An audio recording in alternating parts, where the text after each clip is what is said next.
ফ্রান্সে অনিয়মিত অভিবাসীদের জন্য দারুণ একটা সুখবর আছে। যে সমস্ত খাতে কর্মী সংকট রয়েছে, এই কর্মী সংকটের তালিকা হালনাগাদ করে রাষ্ট্রীয় জার্নালে বিজ্ঞপ্তি আকারে প্রকাশ করেছে 22শে মে 2025। যারা এমআইবি টেলিভিশনের এই সংবাদটি দেখছেন, শেয়ার করে অন্যকে দেখার সুযোগ করে দিবেন এবং যারা নতুন যুক্ত হবেন ফলো দিয়ে আমাদের সাথে থাকবেন ফ্রান্স ও ইউরোপের গুরুত্বপূর্ণ সংবাদ দেখার জন্য।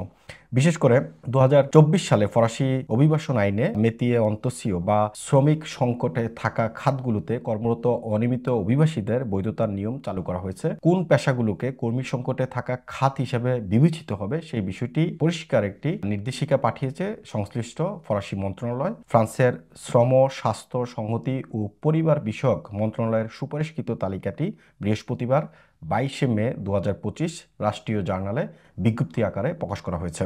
এই তালিকাটি নিয়ে নানান কথা হয়েছিল এই চলতি বছরের ফেব্রুয়ারিতে। প্রকাশের কথা থাকলেও একাধিকবার এটি পেছানো হয়। অবশেষে এটি চূড়ান্ত করা হয়েছে। এই তালিকায় কোন কোন বিষয়গুলো অন্তর্ভুক্ত করা হয়েছে, বিশেষ করে নতুন তালিকায় হোটেল, রেস্তোরাঁ, কৃষি, গৃহকর্মী এবং ক্যাটারিং সহ বিভিন্ন নতুন পেশা যুক্ত করা হয়েছে। ফ্রান্সের 13টি রিজিয়নের মধ্যে আলাদা আলাদা পেশা সহ কিছু কিছু পেশাকে জাতীয়ভাবে যুক্ত করা হয়েছে। হোটেল, রেস্তোরাঁ সেক্টর যুক্ত করায় দক্ষিণ এশিয়ার দেশ বাংলাদেশ, ভারত, পাকিস্তান ও শ্রীলঙ্কা থেকে আসা অনিয়মিত অভিবাসীরা সুযোগ পাবেন বলে ধারণা করা হচ্ছে, কারণ এই সেক্টরে এসব দেশ থেকে আসা বিপুল সংখ্যক অনিয়মিত অভিবাসী চাকুরিতে যুক্ত আছেন। নতুন তালিকায় সর্বোচ্চ 41টি পেশা যুক্ত করা হয়েছে। প্যারিস ও আশেপাশের অঞ্চলকে ঘিরে গঠিত ইল-দে-ফ্রান্স রিজিয়নে ফরাসি রাজধানীকে ঘিরে গঠিত এই অঞ্চল দীর্ঘদিন ধরে অভিবাসী শ্রমিক নির্ভর। নতুন তালিকায় সেটির প্রতিফলনও দেখা গেছে। তালিকায় শুধু গৃহকর্মী বা পরিচ্ছন্নতা কর্মী নয়, বরং প্রযুক্তি, স্বাস্থ্য, নির্মাণ এবং পরিবহন খাতের মতো গুরুত্বপূর্ণ সব পেশা রয়েছে। এর মধ্যে আরও রয়েছে আইটি প্রকৌশলী, প্রকল্প ব্যবস্থাপক, শেফ বা বাবুর্চি, নার্স, রেস্তোরাঁ কর্মী, বৈদ্যুতিক ও যান্ত্রিক কারিগরি দক্ষতা, নির্মাণ কাজে জড়িত সুপারভাইজার, লজিস্টিক ম্যানেজার, ওয়েল্ডার, কাঠমিস্ত্রি, ছাদ বসানোর কারিগর, গাড়ি ও যন্ত্রপাতি মেরামতকারী এবং কৃষি শ্রমিক ও উদ্যানবিদ। তবে নতুন তালিকা থেকে হোটেল, রেস্তোরাঁ সেক্টরের সংগঠন জিএইচআর হতাশা জানিয়েছে। তারা বলছে, প্যারিস অঞ্চলে কেবল কুককে তালিকাভুক্ত করা হলেও রান্নার সহকারী বা ওয়েটারের মতো গুরুত্বপূর্ণ পেশাগুলো বাদ পড়েছে। এটি আশ্চর্যজনক। অর্থাৎ রেস্তোরাঁয় আপনি কাজ করছেন, কুক বা বাবুর্চি যেটাকে শেফ বলা হয়, শুধু তারা এই যে শ্রমিক খাত সংকট রয়েছে সেটার অন্তর্ভুক্ত হবেন। আর নতুবা যারা ওয়েটার রয়েছেন বা সহকারী রয়েছেন তারা কিন্তু এটা থেকে বাদ পড়েছেন। এটা নিয়ে যদিও হতাশা দেখিয়েছে বিভিন্ন সংগঠন। ফ্রান্সের যে 3টি অঞ্চলে সবচেয়ে বেশি কর্মী ঘাটতি রয়েছে সেগুলো হলো ইল-দে-ফ্রান্স বা বৃহত্তর প্যারিস অঞ্চল 41টি পেশা, প্রোভেন্স আল্পস কোত দাজুর 39টি পেশা, উবেরন রোন আল্পস 37টি পেশা। যেভাবে বৈধতার জন্য আবেদন করবেন বা যেভাবে বৈধতা পাওয়ার জন্য যে শর্তগুলো আপনাকে পূরণ করতে হবে সেটি হচ্ছে প্রার্থীকে ফ্রান্সে 3 বছর বসবাস করতে হবে, সর্বশেষ 2 বছর কমপক্ষে 12 মাস তালিকাভুক্ত পেশায় কাজ করার প্রমাণ, যেমন পে স্লিপ থাকতে হবে, কোনো ধরনের অপরাধে জড়িত না থাকা বা পুলিশ ক্লিয়ারেন্স থাকা বাধ্যতামূলক, সমাজে একীভূত হওয়া ও ফরাসি মূল্যবোধের সঙ্গে সংহতি দেখাতে হবে। এই 4টা বিষয়ে থাকতে হবে।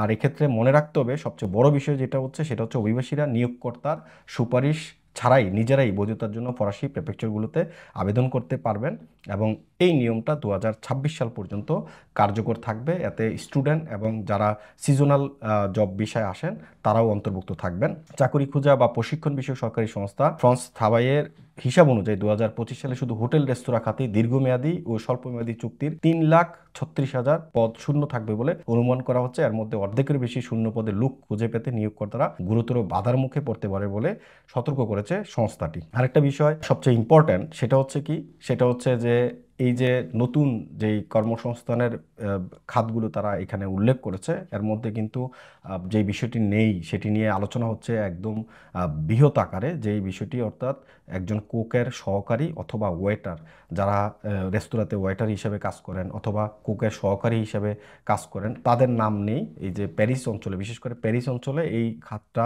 একটা বিশাল খাত এবং এই খাতে অনেক অনিয়মিত অভিবাসী কাজ করেন, তারা এখানে নেই এই তালিকাটাতে। এটা নিয়ে এখন কথা হচ্ছে। যারা এই রেস্তোরাঁ সেক্টরের যে সমস্ত সংস্থাগুলো আছে তারা আসলে এগুলো নিয়ে আলোচনা করছে। আরেকটা বিষয় হচ্ছে সার্কুলার বালসের যে আওতা ছিল এই আওতাটা কিন্তু এখনও আছে, কিন্তু এই আওতাটা বাদ হয়ে যাবে যখন এটা চালু হবে। প্রিফেকচারগুলোকে একদম সরাসরি তারা দিয়ে দিয়েছে, পাওয়ার দিয়েছে, ক্ষমতা দিয়ে দিয়েছে প্রিফেকচারগুলোতে গিয়ে এখন সরাসরি, এবং এই যে কার্ডটা দিবে এটার মেয়াদ থাকবে 1 বছর, এবং প্রিফেকচার সরাসরি কার্ডটা দেওয়ার রাইটস রয়েছে এখন প্রিফেকচারের, কারো আর অনুমতি নিতে হবে না। প্রিফেকচারের একদম সরাসরি ক্ষমতা বলে তারা, যদি আপনি এই শর্তগুলো পূরণ করতে পারেন এবং তারা যেই খাতগুলোর কথা বলেছে সেই খাতগুলোতে আপনি কাজ করছেন, এই খাতগুলোতে কাজ করলে আপনি সরাসরি প্রিফেকচার থেকেই কার্ডটা পাবেন, কারণ প্রিফেকচারকে এই ক্ষমতাটা তারা আসলে দিয়ে দিয়েছে।